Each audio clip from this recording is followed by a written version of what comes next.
Hey guys, and welcome back to another Nakaru Talks. In the last one I mentioned how there will be a couple weeks in July where I won't be able to output as many videos as I normally do, and I try to stick to a one a day schedule. And so this past week I haven't done any. It's been over a week since I've done one. And so I apologize for the lack of videos. It's been pretty impossible because right now I've taken a majority of the hours of someone who works full time, but he's on vacation. And how it works is I basically start around 12 o'clock, which means I can't stay up late recording and or editing. And so basically it translates to not being able to make that many episodes. And so the game you're looking at now is a game I found a long time ago when I was a kid, and it was back when I used to play at my public library since I didn't really have a computer that was good enough for games or whatever. And so I would play flash games like this one, and this one really stuck with me. Like, I would play it for hours on end, and it's just something about being able to spin the ragdoll around, cut off just certain segments of his body and stuff, and have him flop around. And I don't know, it's like a really addicting game. It's one of those games where you could play for like 5 minutes and have the idea, but it's also a game where you can really enjoy it. And I love being able to make him like a bird like he is now.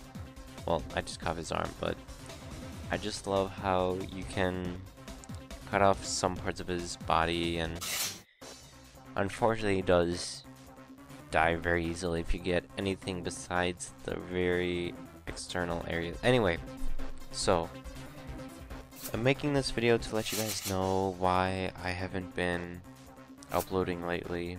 It's not because I want to quit YouTube or anything.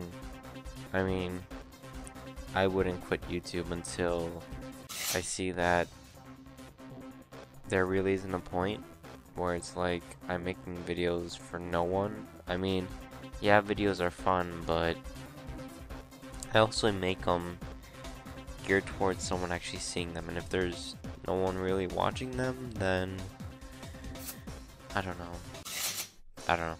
I'm still gonna keep up with it. After these weeks of being basically full-time, hopefully I'll be able to start a series with a friend. It is a series I found like a couple of days ago, and it's not too intensive so my friend can play with me and stuff. So I'm not gonna give many spoilers, besides it is a modded Minecraft, just a lot less modded, I guess, and it should be pretty cool. And so you just saw the ragdolls never die text, and so one of the things I like about this game is it shows those random texts at the very end, like don't try this at home. Like, that's hilarious in my opinion. So I would just like play this game so much, and he's a bird now, and I would play this game so much and I would just love seeing all the different dialogues and whatever. And there will be a link in the description to the game. I don't even know how many years old it is, but it's really old. This was back when there was Sand Falling Game or whatever.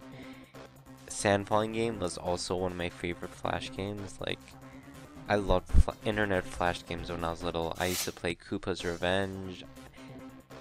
Unlike most gamers who played with like an NES or a 64 or something, I started gaming with online Flash games.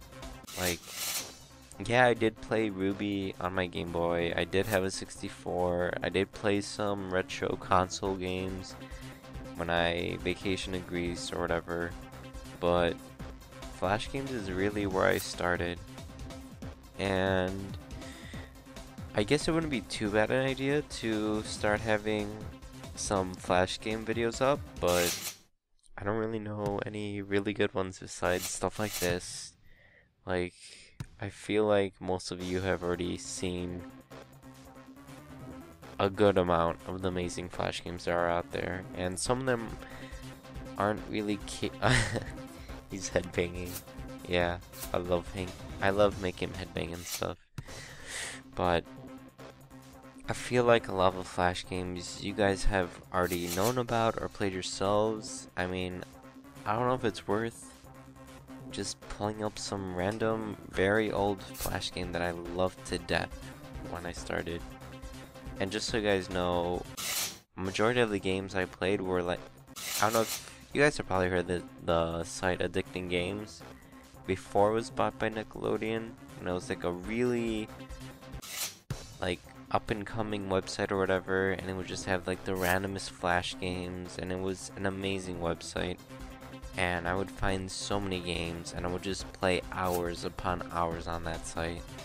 I mean, it was called Addicting Games, so obviously you'd get addicted to at least some of the games you'd find there. Like, there was the original parking games, there was internet Flash games are really, I want to say they're the original indie. Like, indie games are amazing, but like Flash games were like the original low budget, you make an awesome game with your amazing coding skills or whatever, and people will love your game even though it's not like on a GameCube or something. It's just something everyone has access to, and they just have fun playing it. And they don't have to be complicated. Like, you see this game, you're just dodging spikes, a very natural, I don't know, natural, but a very simple idea. It's funny. I started this video with the intent of just explaining why I haven't been uploading, and it's become Hearts also. Hearts, I never really got into it, but that was like a game that would come with your computer back when it was like XP or whatever. I don't think Windows 8 or anything come with games anymore. I don't know. It's kind of weird how computers come with like flame games when you can find so much better online. But yeah, this video became from an update onto why I haven't been uploading to games I used to play back in the past, and I don't know, I think that's pretty funny. But let's see. So, modded Minecraft series hopefully will start up next week. Not next week as in, like in a week from now, hopefully there should be a video up by then. And with regards to UMS, I just need a lot of time, because to start the next episode, I haven't started recording UMS yet. The last episode you guys saw was the last thing I recorded. And so there's a couple things I need to do, such as like touch up the house. I mean, I know what I want to do next, but there's quite a bit of, what's the word? Preparation that I have to do. So that might be in the next week or so. There might be another episode of that. And so there's this, those of you who are wondering, why am I not doing any vanilla Minecraft? And that's because I really tried doing solo vanilla, but I can't do solo vanilla. It's, Minecraft is an amazing game. Don't get me wrong on that. It is amazing. I could play vanilla Minecraft for about an hour, and then I get bored, which is the problem. Minecraft vanilla by yourself gets really boring really fast, unless you have the idea of making a level or something, like making a world, designing it, you want to build it or whatever, or you just want to play by yourself, like completely quiet and solitude, just play Minecraft. That's fine. But in terms of making a recording or something with commentary, it's really not all that great. And so I've been waiting to do some kind of vanilla multiplayer, and so what I've been waiting for is a friend of mine. He hasn't gotten into PC gaming so far. He plays Minecraft on an Xbox, and I've basically been waiting for him to build a computer so we could just play and stuff. So, yeah. I don't think there will be any vanilla Minecraft survival until I get to play with him. And so, yeah. And with regards to my other friend, with the modded, they are two different friends. So, one of which has a laptop she can play with. And, oh, yes! He's tiny. Yes, I love it when I can get him like this. Just enjoy this. It's hilarious watching him fly around and stuff like this. This is probably gonna be the last round or whatever. But yeah, so look forward to multiplayer. Even though there won't be that much, this is mostly a single player channel. But yeah. And with that, I lost so much experience points, so I'm gonna leave this here. See ya.